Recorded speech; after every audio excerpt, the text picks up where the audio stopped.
Welcome back to All Day Live, and boy, this is a special day. I mean, I just had Dan Barrero, now I get Kent Hrbek sitting next to me. This is fantastic. You put me in his category? Thanks, no, man. well, no, I'm trying to put him in your category. Oh, okay. But you know, because he doesn't have 2 World Series rings. Oh, well, he was there during both of them. I'm sure he was. Yeah, he was. Yeah. Appreciate you coming in. We got to talk last night's sports event here in a few minutes, because if you're here, I can't not bring that up, including the fact that the Twins won 7-1. And so this, underdog ball club keeps surprising us in a lot of ways, and so we'll talk about that as well. But you are here to talk about your journey since last year, where you suffered a stroke. Right. Scary moment for anybody. Right. And you went through that, and then, of course, trying to find out what were the warning signs, what caused it, what brought it on. And you're here with your doctor, Praveen Hariharan? Yes. Hariharan with M Health Fairview. So we'll talk about some of the warning signs too, and et cetera. But first, why don't you just kind of remind everybody when this occurred to you and what happened? Well, I think it happened because of my knee surgery. Yeah, this was only a couple days after you had knee surgery, right? Yeah, it was literally almost a year ago, almost to the day here, a little over a year ago. And I had knee surgery replacement. I had my other knee fixed, my left knee fixed 10 years ago, had no issues. Yeah. And had the right one fixed last April. And 2 days after the surgery went well, everything was good. I had a little bruising and stuff on my leg, little, what do they call it? Swelling. Yeah, hematoma. Gotta ask the doctor. Well, I'm glad you brought him along for those important questions. But and then all of a sudden I woke up the second morning after surgery. I woke up in the morning to go to the restroom and using my walker because I couldn't walk. Because of knee surgery. Yeah, and boy, I got done going to the bathroom and turned around to grab my walker to walk out of the bathroom, and I couldn't grab it at all. You couldn't really move that much. Yeah, and my wife had just come in and said she went and got me another pillow because I was going to put it underneath my leg, blah, blah, blah. And she said, "Are you all right?" And I looked at her and shook my head. I couldn't talk. You couldn't even speak. Yeah.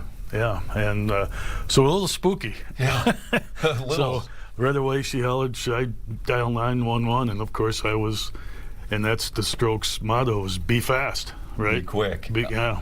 And then you discovered later then what was the cause of this, and it had to do with, was there a small hole in your heart? Yeah, I had a PFO, they call it. I think the doc could probably say what PFO is. I can't. I don't know. I know there's a PFO. But I've had it all my life, and like 20% of the people in the world have a PFO. But you didn't know that prior. I had no idea, and I had other heart things done just from, checkups and this and that, and being an athlete back in the day. Never found it, never saw anything, and because of the clot was in my knee and my leg, we figured the only way it could get to my brain is if I had a hole in my heart. So it traveled from the knee through a hole in your heart. Wow. Well, that's where. Yeah. That's the theory. So, doctor, you were involved in his treatment, his diagnosis, recovery, et cetera. I mean, how difficult is it sometimes to determine the cause of strokes? Yeah, absolutely. Thanks for having us here, and thanks for sharing your story, Ken. This is, it's really, stroke is one of the biggest leading factors of death and disability. In his case, it was kind of, it was hard for him to recognize initially, because obviously if you had a knee surgery, you're having difficulty walking. But sometimes it can be, the signs can be subtle, and the patients know this best, or their family knows this best. So clearly, like Kent said, it's be fast. So if somebody has sudden onset balance issues, or vision disturbances, or speech problems, or arm or leg weakness, then time is critical. This is something that you need to come in for, really. And stroke treatment has sort of evolved over the years, and we have sort of multiple treatment options at this point.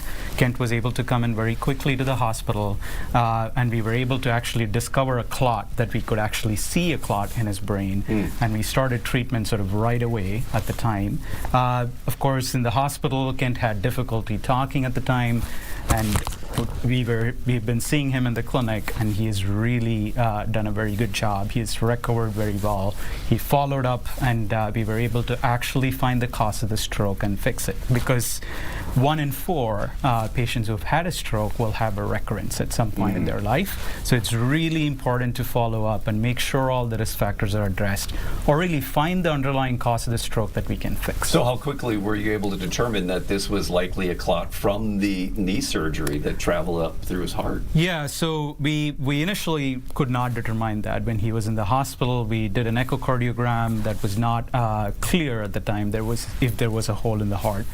When he saw me in the clinic, I think within a month or so, we actually did another specialized cardiac CT scan, and then another echocardiogram is when we were able to find. So it's not really easy to sometimes find a cause of the stroke, and it takes a while. During follow-ups, we may be able to find the cause of the stroke and fix it. And even in the best cases, sometimes about 10 to 20% of the cases, it's really hard to find the cause of the stroke, and sometimes it can be unclear, but ultimately we have to address the risk factors and make sure we do our best to prevent the future stroke. So, again, sharing this because it's Stroke Awareness Month here, the month of May. So what is it that you want people to know and to learn from Kent's case that are similar to other cases that you've seen? What should people take away from this? Yeah, so really if there is a sudden onset neurological symptom, and Ken said it right, it's be fast, it's balance, eyes for vision disturbances, any facial droop or speech problems or arm or leg weakness, then time is critical. It's best to call 911 right away so that they can take them to the hospital right away, and we have triage systems in place so we get the treatment initiated very quickly. And we can start treatment as sort of early as less than half an hour after finishing all the evaluation in the hospital, make a determination that the patient is eligible for a stroke treatment and so on. So, it's best to call 911, but if you sort of walk into the ED as well, there are systems in place that can sort of help recognize the stroke symptoms, but it's really important to get this evaluated very quickly.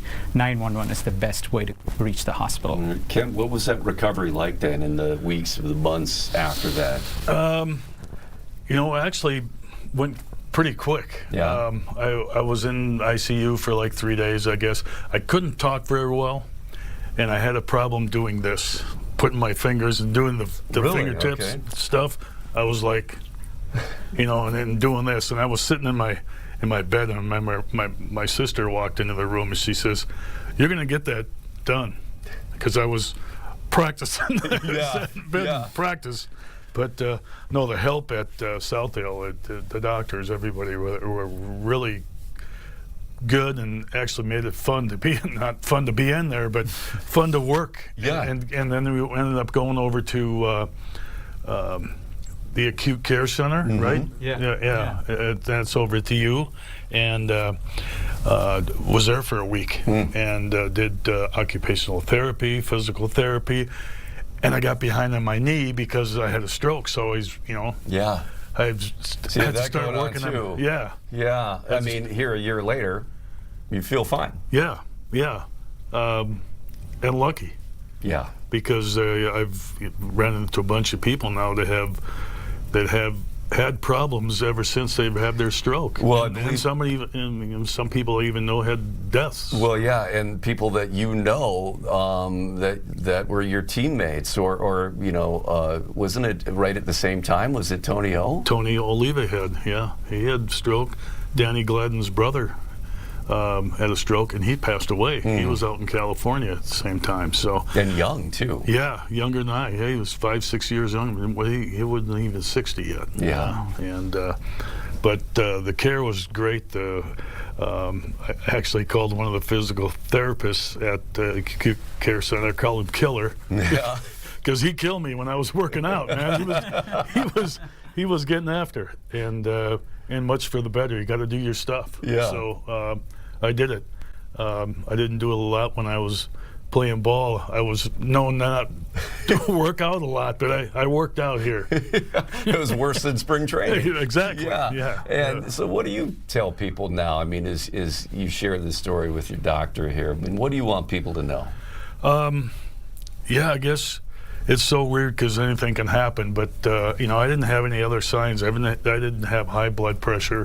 I didn't have high cholesterol, anything like that, which causes a lot of strokes and stuff. But just be fast. I had a wife that was very good as far as getting me there or getting everything taken care of and being by my side to help me out through everything and do the work that they give you.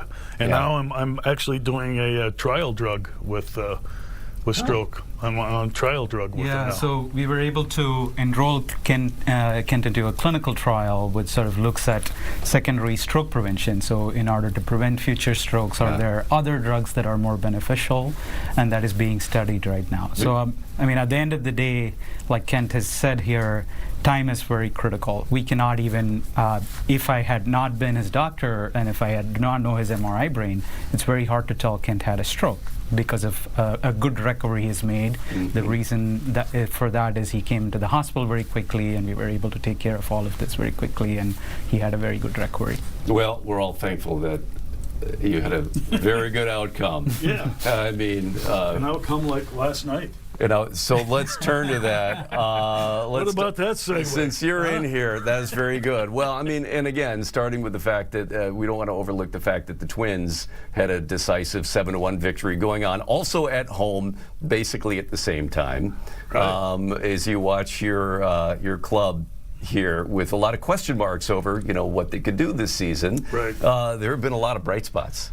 Yeah, a few here and there. When you're playing a team like Toronto, who is, they've done well against this club who was in the World Series.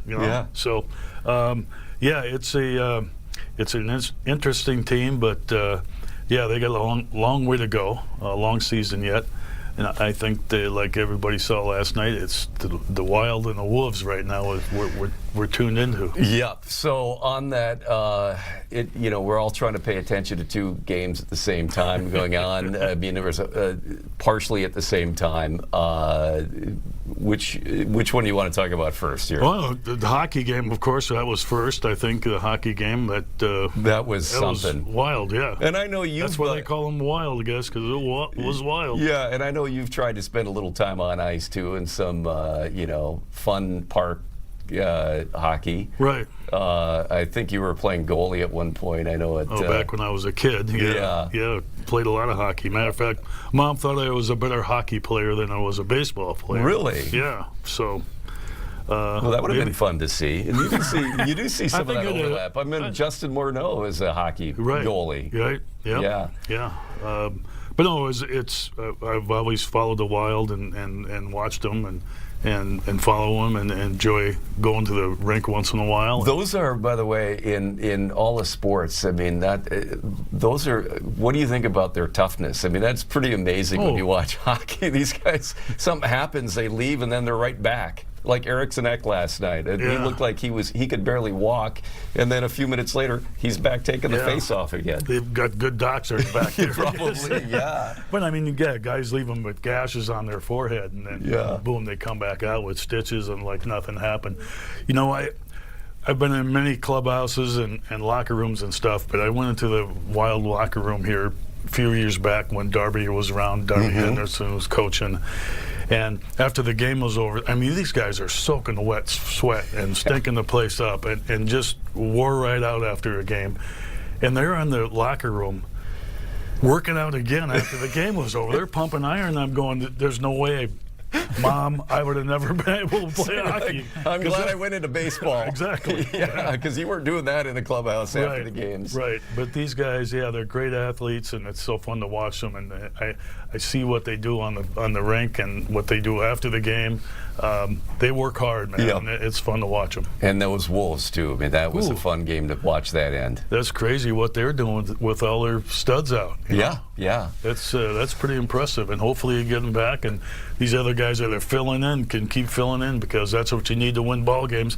That's how we did it back in the day. We had guys that filled in for us. Yeah. It worked out great. Well, thanks for coming in, sharing your story. Stroke Awareness Month. We're so glad that everything worked out in your favor, because again, as you mentioned, you hear stories where obviously it doesn't, and Right. The awareness and being fast, so crucially important. Go see the folks at Southdale. They're good. All right. Thanks for coming in. Thanks for having Good to us. see you, Kent. Thanks. All right. We got to take a quick break here on All Day Live, and there we go. Target Field, where the magic happened last night. We hope for a lot more magic there. We want to see some more titles in the future for the Twins. We'll be right back.